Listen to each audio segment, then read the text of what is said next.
Wabarakatuh anakku. Waalaikumsalam warahmatullahi wabarakatuh. Apakah semua masih sehat? Sehat, Pak. Alhamdulillah. Kalau hari ini semua masuk dengan ceria dan semuanya masih dalam keadaan sehat walafiat. Insya Allah kita dilindungi oleh Allah Subhanahu Wa Taala sampai akhir zaman. Amin. Amin. Sebelum kita mulai dengan pelajaran, Pak Guru mengambil absen atau checking peserta yang hadir pada pagi hari ini. Yasin hadir? Hadir, Pak. Narul? Hadir, Pak. Rini? Hadir, Pak. Mahfira? Hadir, Pak. Gayus? Hadir, Pak. Ya. Luna?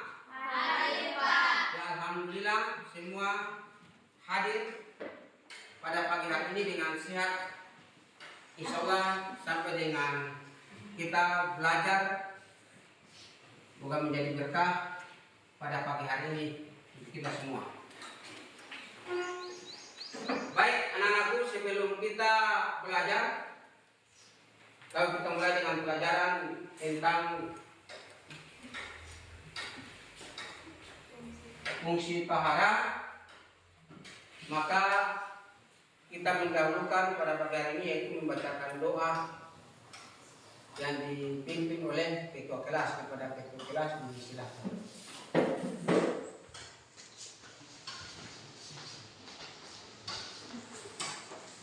Teman-teman, sebelum kita belajar, marilah kita sama-sama berdoa dengan membacakan surah Al-Fatihah dan dilanjutkan dengan doa belajar. Berdoa mulai. Bismillahirrahmanirrahim.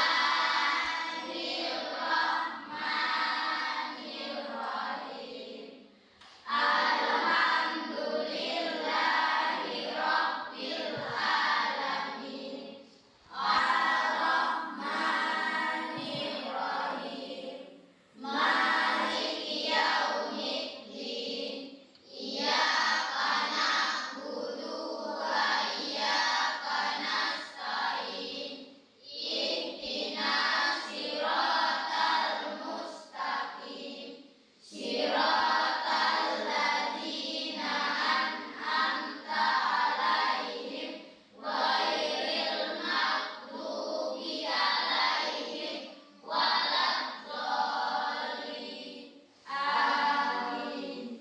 Bismillahirrahmanirrahim. Qul zidni ilma warzuqni fahman. Amin. Ya baik, terima kasih ketua kelas yang telah memimpin doa kepada kita semua. Mudah-mudahan doa tadi menjadi berkah sehingga ilmu yang kita dapatkan pada hari ini kita dapat aplikasikan di masyarakat.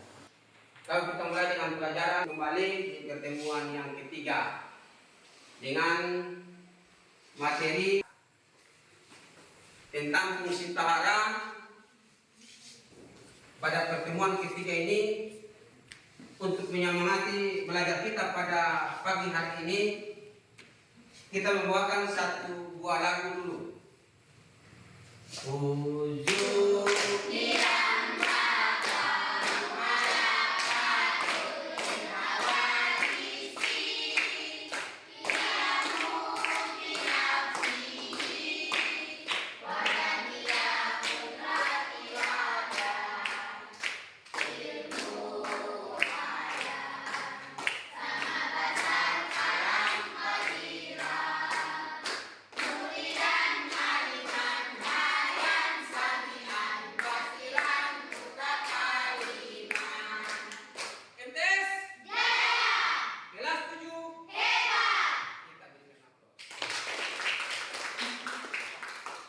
Ya baik anak-anakku yang sungguh berbahagia dan insya Allah dirahmati oleh Allah Subhanahu Wa Taala. Seperti yang kita lihat pada apa yang tertera pada slide di depan ini tentang fungsi tahara. Namun sebelum kita melanjutkan materi pada hari ini, perlu saya kembali mengulang pertemuan kemarin terkait dengan tata cara bersuci. Semua sudah paham tentang tata cara bersuci? Sudah, Pak. Kalau memang benar-benar Anda sudah paham tentang cara bersuci, coba salah satu di antara kalian membacakan doa atau niat mandi haid. Ayo, Rini silakan.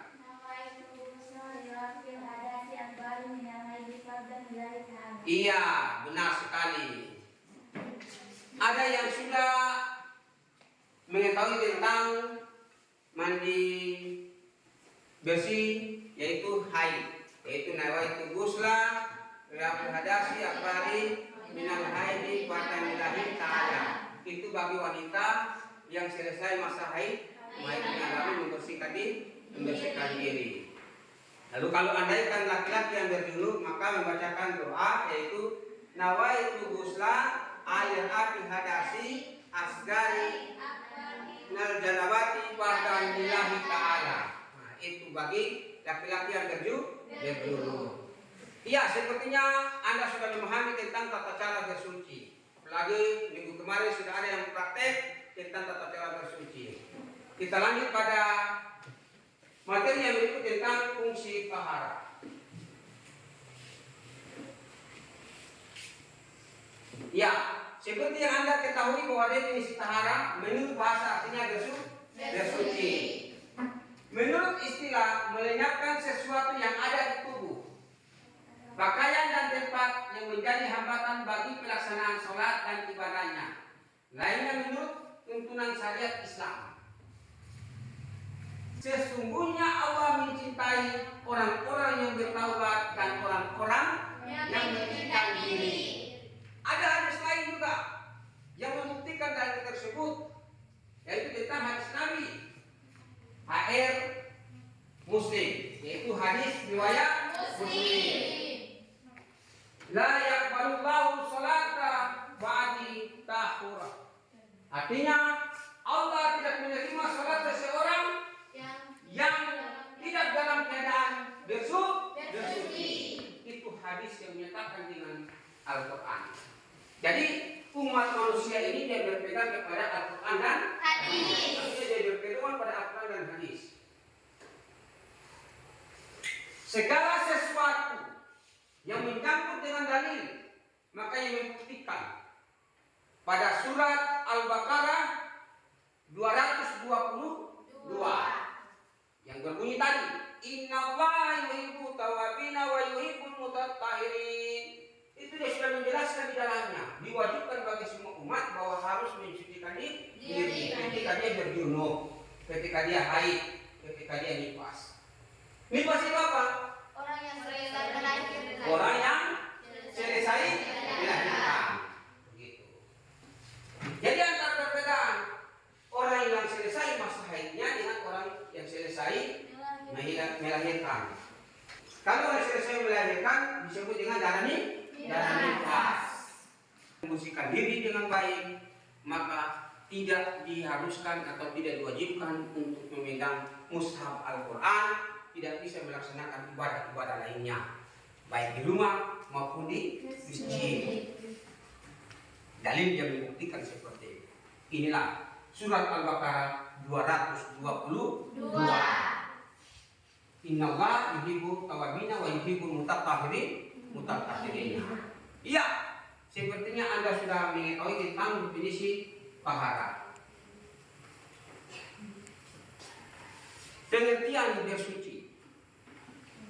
Bersuci ini atau biasa disebut dengan tahara. Anda melihat di sini pengertian diri. Barang siapa yang tidak berwudu dalam melaksanakan sholat, maka sholatnya tidak akan diterima. Dari segi syarat tahara ialah bersih daripada najis sama dan najis hakiki, yaitu habat. Habat itu apa? Kotoran atau najis yaitu hadas. Habat ialah sesuatu yang kotor menurut syarat itu habat. Habat itu sesuatu yang kotor. Syarat ada pada anggota badan dan yang menghapuskan tahara. Jadi kotoran itu bukan saja berada pada anggota tubuh, Tapi kotoran itu ada pada tempat-tempat yang harus dibersihkan. Tempat-tempat yang kita biasa tempati untuk melaksanakan sholat atau ibadah-ibadah lainnya. Sebab ada hadis yang menyatakan bahwa cintalah kebersihan, karena kebersihan itu bagian dari iman.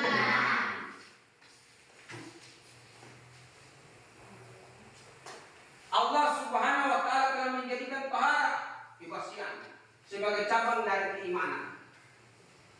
Adapun yang perlu kita perhatikan dalam menjaga kebersihan adalah kebersihan lingkungan, tempat ibadah, dan lingkungan madrasah.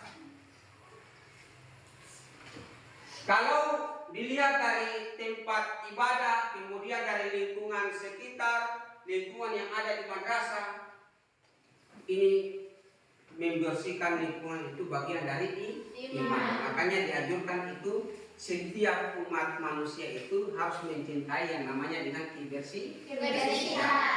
Karena kebersihan ini dia penting. Pentingnya apa? Ini diaplikasikan pada kehidupan sehari-hari. Ketika kita dinilai bahwa seseorang itu kotor, maka orang tidak menyukai hal tersebut. Orang suka dengki dengan yang namanya kotor. Ketika seseorang masih dalam keadaan yang tidak bersih, maka sudah barang tentu ada yang menjauhi kita. Seperti gambar yang ada, Anda amati.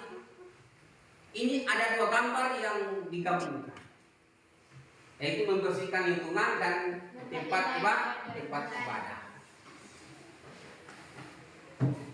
Mereka membersihkan lingkungan dengan bergotong royong, artinya bersama-sama. Inilah yang disebut dengan mencintai kebersihan.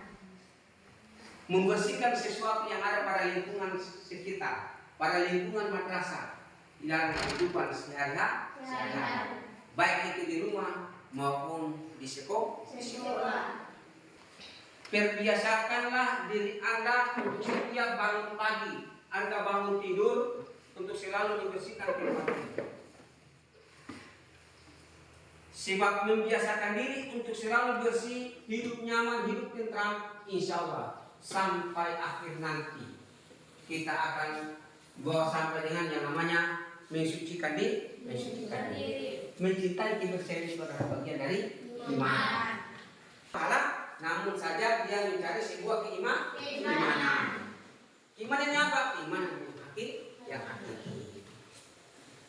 Karena kehidupan dimanapun harus mendahulukan yang namanya dengan kebersihan. Pada saat makan, Anda harus membersihkan tangan. Selesai makan, Anda harus berkumur-kumur, kemudian dilanjutkan dengan menyikat gigi, membersihkan gigi. Kalau tidak, maka kotoran akan menembus pada anggota tubuh. Yang pada dirinya ada yang tidak suka dengan keberadaan kita ketika kita ini kotor. Paham? Ya. Ada dalil yang menyatakan surat Al-Baqarah 122. Bismillahirrahmanirrahim. Ya bani Israil adkuru nikmati allati an'amtu alaikum wa inni fadlalukum 'alal alamin. Artinya, sesungguhnya Allah menyukai orang-orang yang bertaubat dan menyukai orang-orang yang bersuci.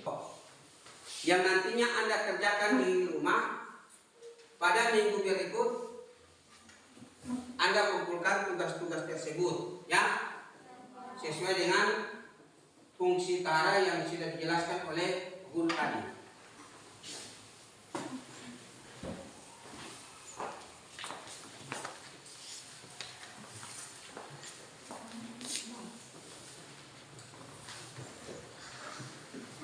Jangan lupa Anda kerjakan dan kumpul tepat pada waktunya. Tidak ada yang tidak buat, harus semuanya buat. Itu sudah dibagikan ke kelompok. Baik, sebelum kita menutup pelajaran pada pagi hari ini, marilah kita tutup dengan membacakan doa penutup, yaitu doa wal asri. Kepada ketua kelas dipersilakan.